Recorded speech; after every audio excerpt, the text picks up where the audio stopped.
Chapter 5. The Village. The village appeared just before dusk, emerging from the rolling countryside like something from a pastoral painting. Modest timber buildings clustered around a central square, their thatched roofs golden in the fading light. Market stalls lined the main road, merchants packing away their wares for the evening. Children played in the dusty street, their laughter carrying on the warm air. Smoke rose from chimneys in lazy spirals.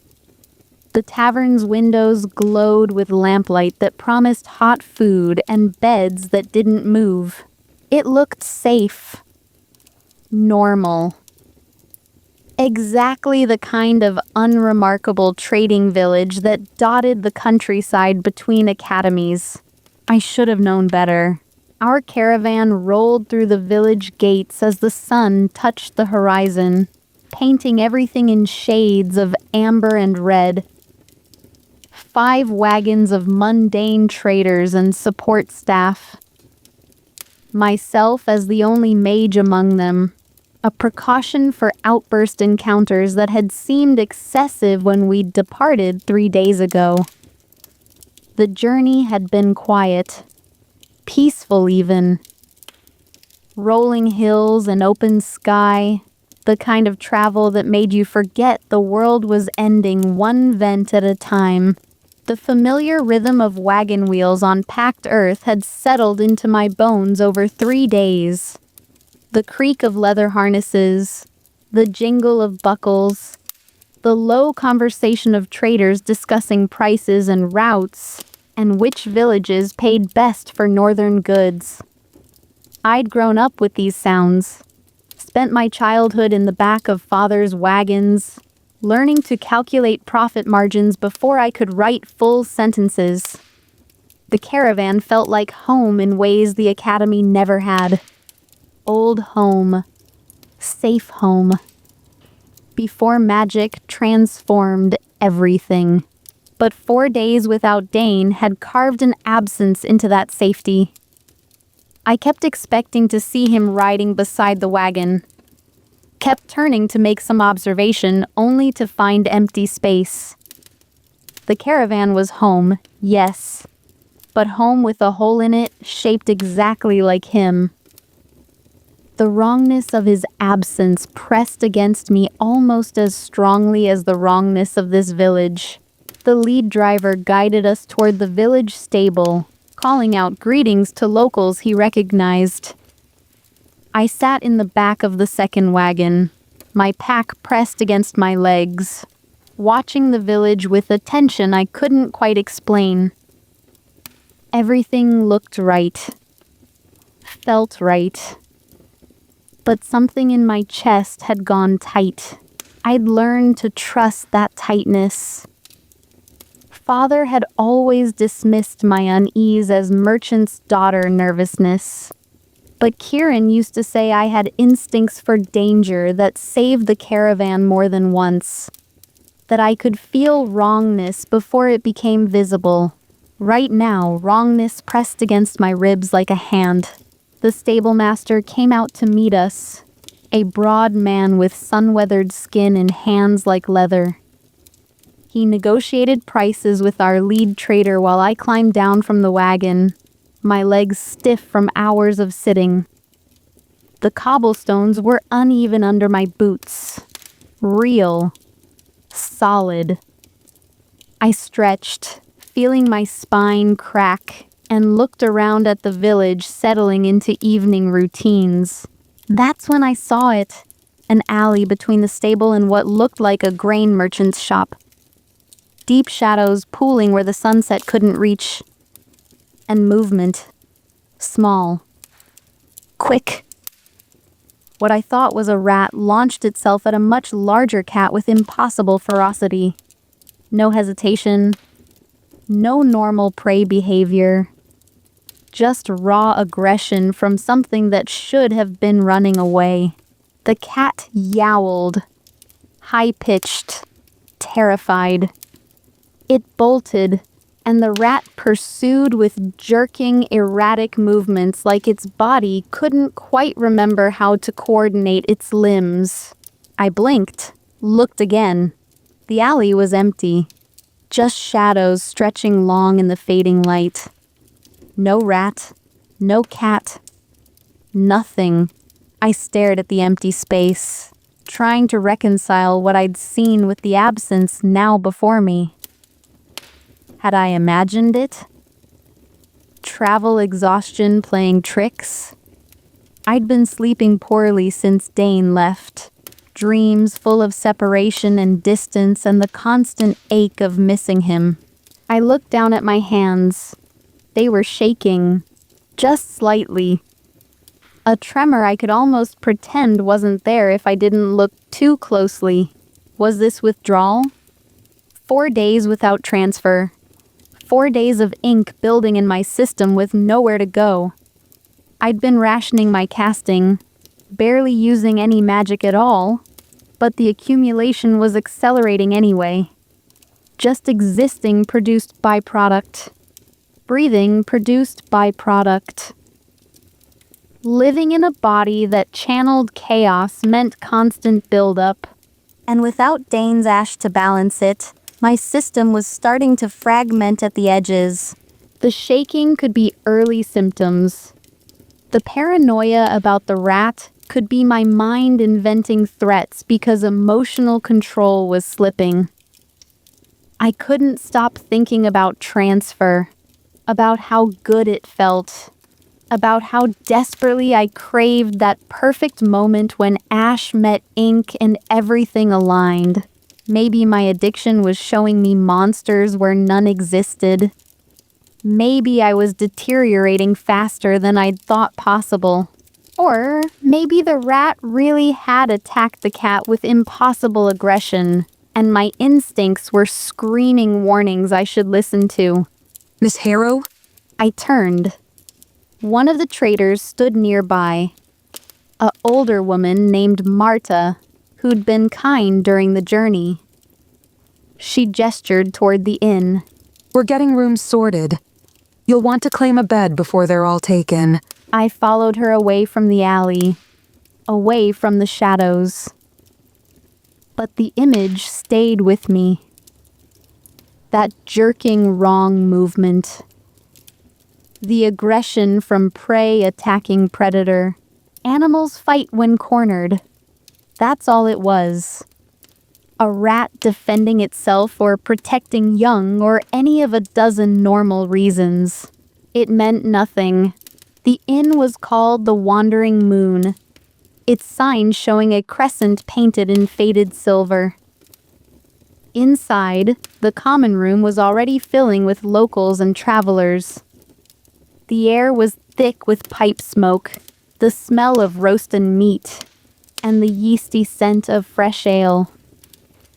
A minstrel sat in the corner tuning his lute, his fingers picking out notes that didn't quite harmonize. We secured rooms on the second floor.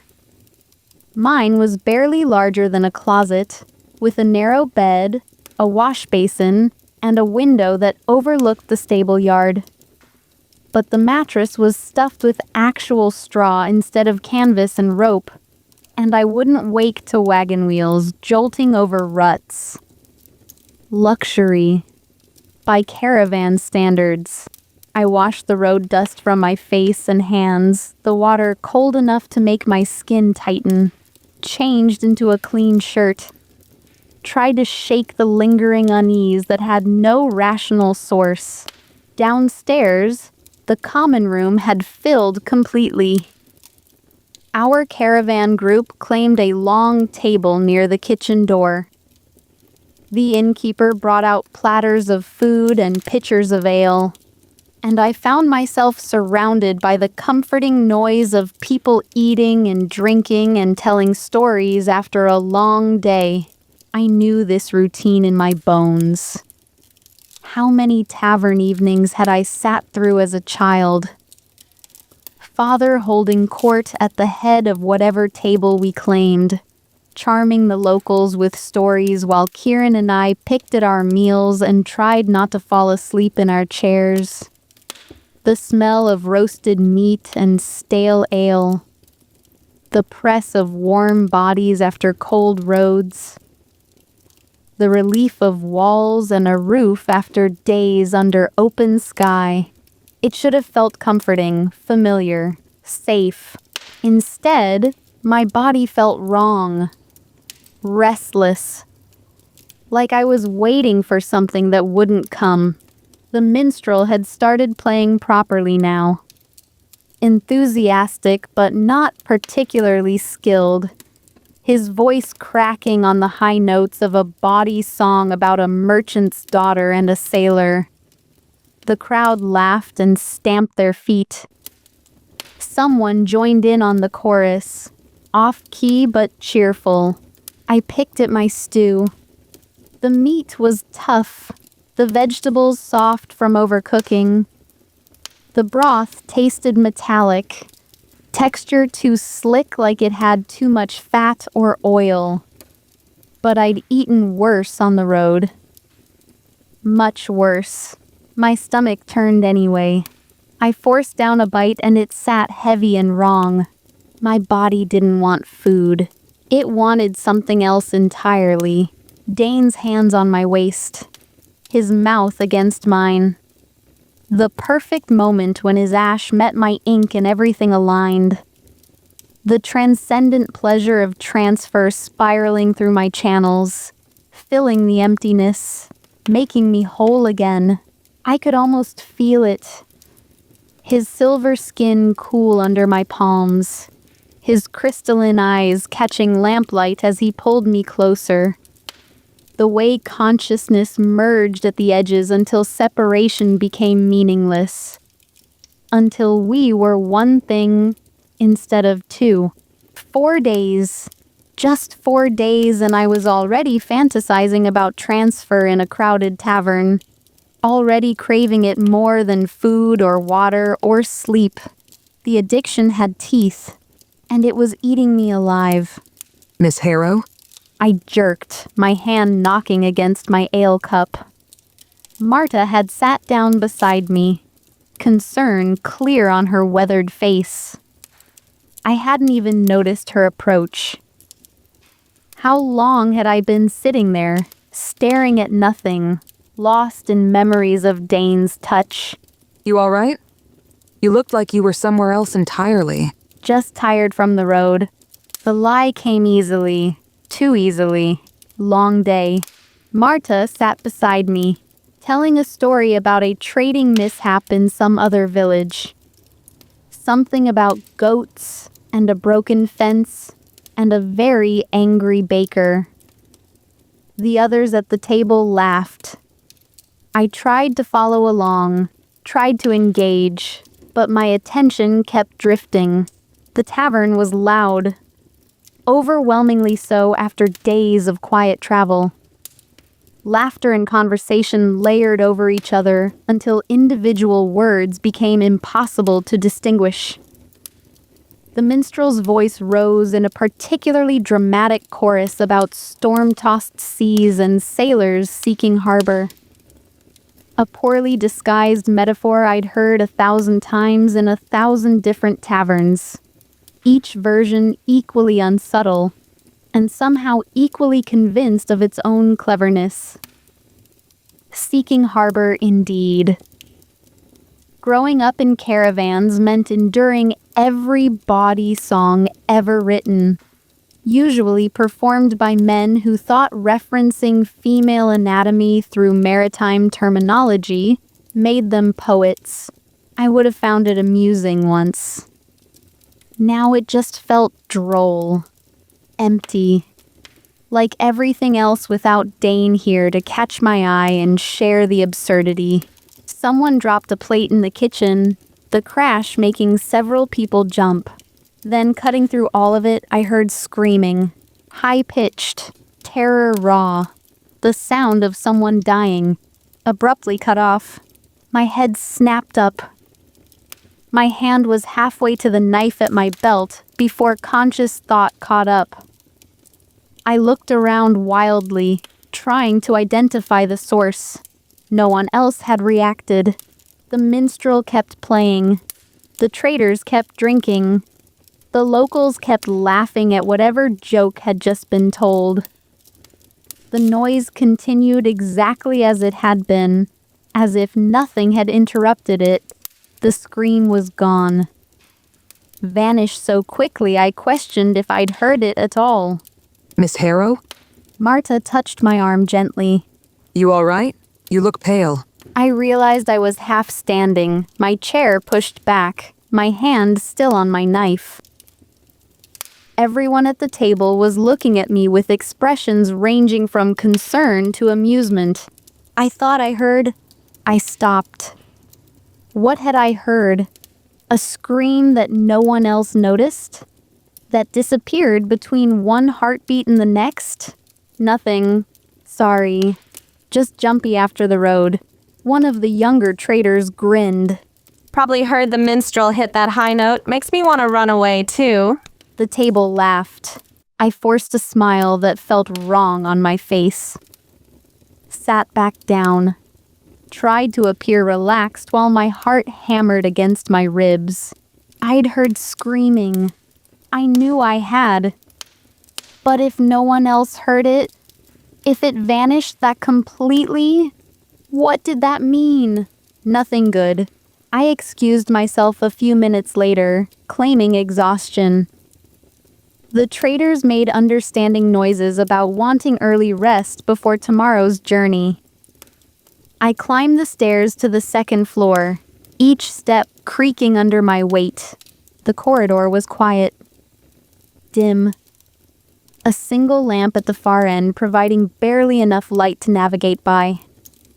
I could still hear the noise from downstairs, muffled now through floorboards and walls. The minstrel had started a new song. Slower, sadder. Something about lovers separated by war. I stood in the hallway for a moment, listening. Trying to hear what my instincts were screaming about. Nothing. Just normal sounds. Creaking wood. Distant voices. The building settling. I went to my room and locked the door behind me. The simple iron bolt felt inadequate suddenly. Like it couldn't keep anything out that really wanted in. The unease pressed against me. That same wrongness I'd felt watching the rat attack the cat.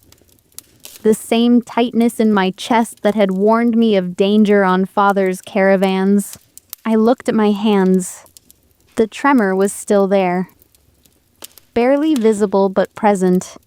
And something else. Black marks at my fingertips. Not quite lace patterns yet. Just the beginning of ink accumulation forming shapes that might be mistaken for dirt or actual writing ink stains if you didn't know to look. 4 days of rationing.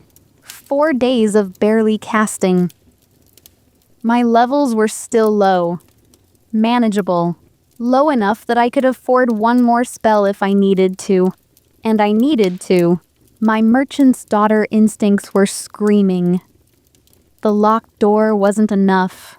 Not against whatever wrongness permeated this village. I needed actual protection. Real protection. I extended my hands toward the door.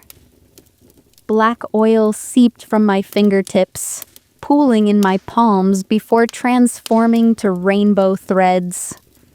The ink felt eager, hungry, like it had been waiting for permission to flow. I wove carefully. A simple ward. Nothing complex or power-intensive. Just a basic binding pattern that would reinforce the door, the walls, the window. A barrier against intrusion. It wouldn't stop a determined attacker. Wouldn't hold against serious force, but it would keep out things that crawled. Things that slithered. Things that didn't belong. And it would warn me. Even from dead sleep, The ward would pulse against my consciousness if anything tried to breach it. Standard procedure for Dyad missions. A way to sleep soundly while staying ready for whatever horrors dawn might bring. Dane had drilled the technique into me during training. Always ward your sleeping space. Always maintain awareness of the barrier. Never sleep unprotected in chaos-touched territory. The threads spread across the door first, then expanded outward to cover the walls. Rainbow light traced geometric patterns that faded to near invisibility as they settled. The window last. Each surface accepting the binding, holding it, making the entire room into one unified ward. It would last until dawn. Maybe longer if I'd woven it well. My hands shook slightly more after the casting. The ink marks at my fingertips had darkened, spread slightly toward my first knuckles. Still barely visible, still manageable. But I wouldn't be able to transfer until I reached Kale's Academy tomorrow evening at the earliest. 24 hours minimum. Possibly longer depending on travel. The risk was worth it. The ward hummed at the edges of my awareness. Subtle. Protective. A barrier between myself and whatever was wrong with this village. My pack sat on the narrow bed where I'd left it. Thread spools and spare clothes, and the 3 combat manuals Dane had given me. I touched one of the manuals, feeling the worn leather cover under my fingertips, wishing desperately that he was here. That I wasn't alone in this village that felt wrong in ways I couldn't articulate. But he wasn't here. Wouldn't be here for 6 months. I was alone. The realization settled over me like cold water. I'd been trying not to think about it during the journey, trying to focus on the road and the mundane concerns of travel. But here in this too quiet room, in this wrong-feeling village, the absence crashed down. Protected by my ward, but still fundamentally alone. I missed him. Missed his tactical mind that would have already identified what was bothering me. Missed his presence that made me feel safe even in danger. Missed the transfer that kept my channels balanced and my mind clear. I could feel ink accumulating. Not critical yet, not dangerous, but building. A constant pressure that would only get worse over the next 6 months. I lay down on the narrow bed, fully clothed, my knife within easy reach. The mattress was softer than I'd grown used to, making it harder to relax rather than easier. I stared at the ceiling beams, following the grain of the wood, listening to the inn settle for the night. Footsteps in the corridor, a door closing, muffled voices through the thin walls, someone laughing downstairs. The minstrel had stopped playing finally, leaving just conversation and the occasional clink of cups, normal sounds, safe sounds. Everything was fine, so why couldn't I sleep? I lay there for over an hour, my body exhausted, but my mind refusing to quiet. Every sound made me tense. Every shadow in the corner seemed to move when I wasn't looking directly at it. The unease I couldn't name wrapped around me like a blanket made of thorns. Eventually, exhaustion won. I felt myself drifting, consciousness blurring at the edges. Dreams rose up to meet me. Dark dreams, full of things that slithered and jerked and moved wrong. Of Dane walking away without looking back. of 6 months stretching into forever. I sank into uneasy sleep, not knowing it would be the last peace I'd have for a very long time. I woke to screaming, a man's voice. Terror raw and desperate, coming from somewhere below. The kind of scream that bypassed thought and went straight to primal fear, then wet, choking silence, like someone drowning, or like their throat had been cut. I was moving before fully conscious instinct and intensive training with Dane overriding the confusion of sudden waking. My hand found my knife. My feet hit the floor. I grabbed my pack with the other hand, slinging it over one shoulder. Then I heard it, scratching, sliding, like something wet dragging itself across wood, inside the walls, close, getting closer, and not from one direction, from multiple directions at once. My heart hammered so hard it hurt. I yanked open my door, expecting the corridor to be full of people reacting to the screaming, expecting chaos and confusion and someone taking charge. The corridor was wrong. Black-green slime coated the walls, thick, viscous, dripping from the ceiling beams like melted candle wax. It pooled on the floorboards in puddles that reflected the dim lamplight with oil-slick iridescence. Colors that shifted and swirled. Wrong colors. Colors that shouldn't exist outside chaos corruption. The smell hit me like a physical blow. Rotting vegetation mixed with something sweet and cloying. Like fruit left too long in summer heat. Like meat going bad. My stomach heaved and I pressed my free hand over my mouth, fighting not to vomit. Bodies slumped in doorways. The innkeeper. I recognized him from checking us in earlier. He was half dissolved, slumped against the wall opposite my room. A massive, translucent mass anchored to his chest. The size of a large dog. Black-green and glistening. Pulsing with visible movement inside it like it had organs of its own. Where it touched his skin, his flesh was melting. Actually melting. I could see bone through sections that had become pure liquid. His rib cage visible through goo that used to be muscle and skin. One eye had dissolved completely, the socket filled with black-green mucus that leaked down his cheek. His face was still recognizable. Mouth open. Frozen mid-scream. He'd died terrified. And it hadn't been fast. I couldn't breathe. Couldn't think. This wasn't happening.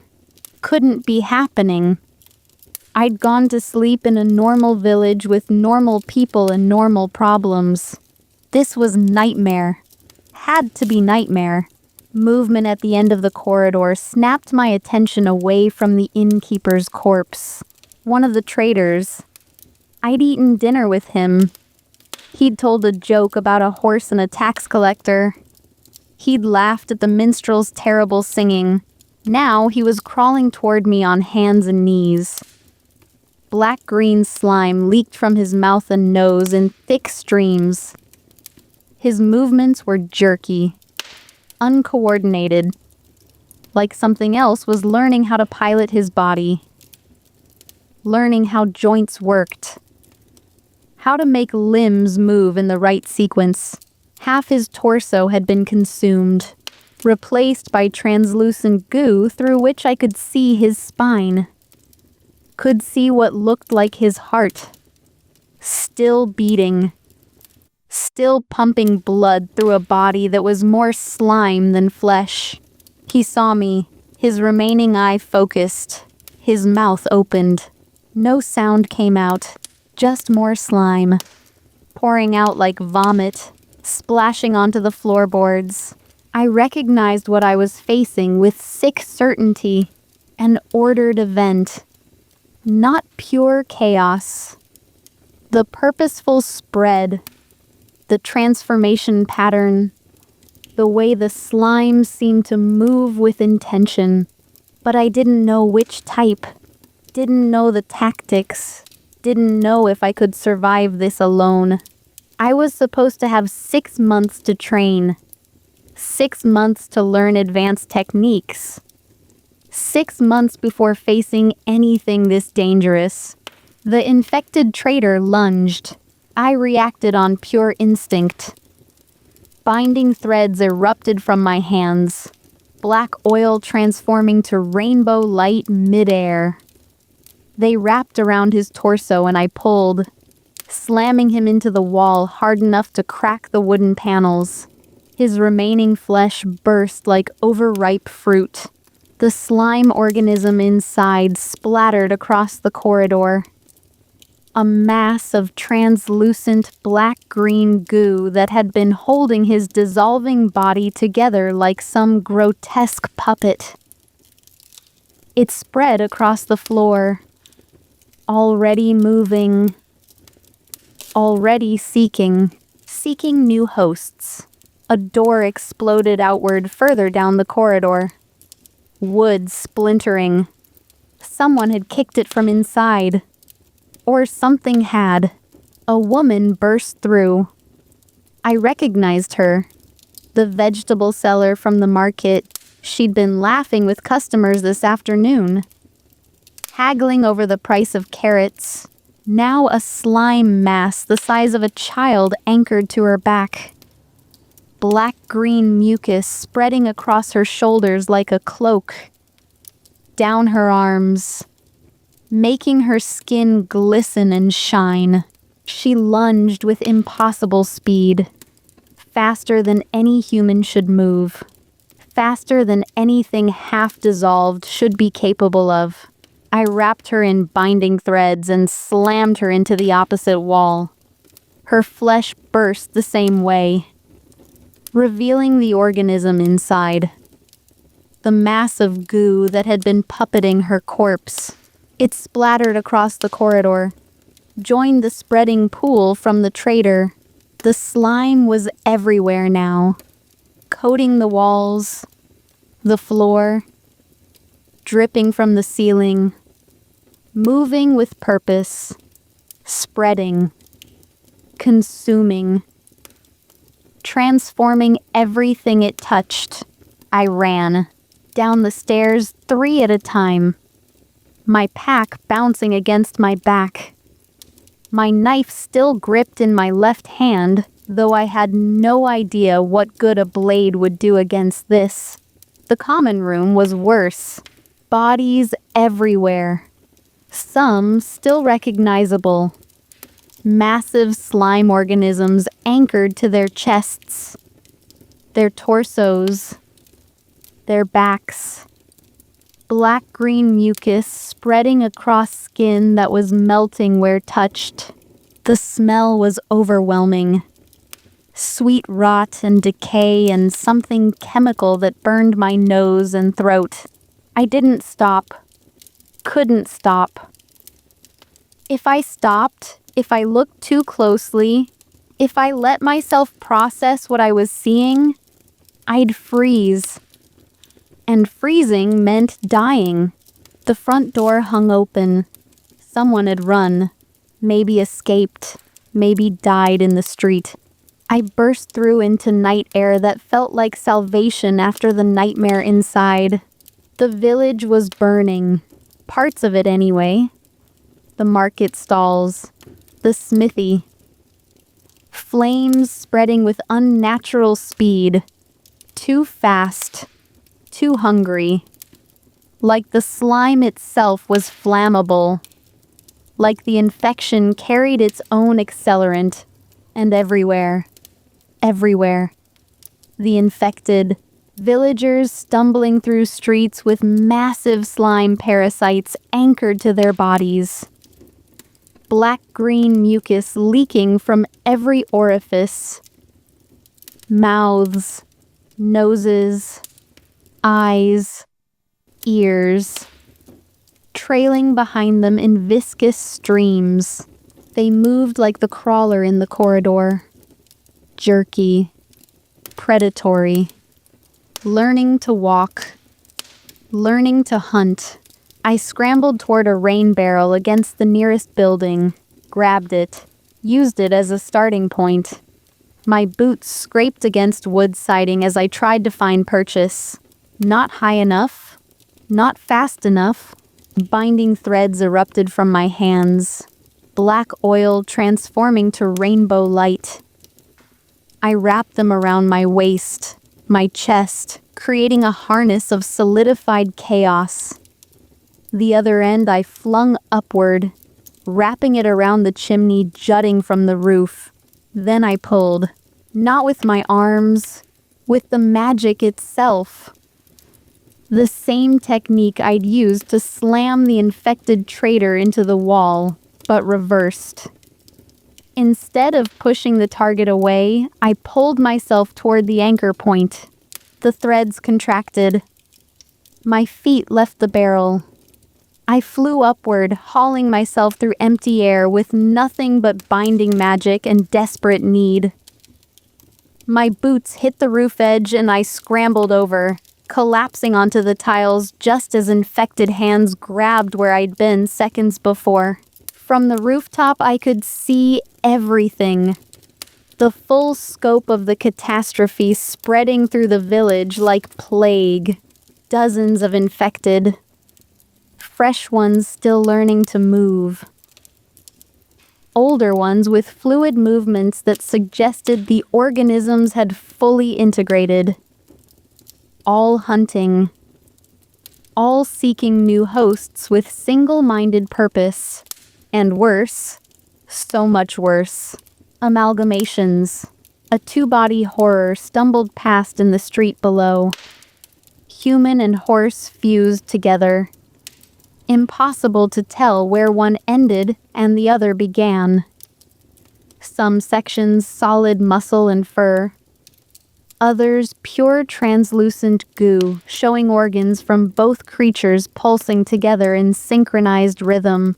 3 villagers merged into a single mass, their faces still recognizable on the surface, positioned at random angles.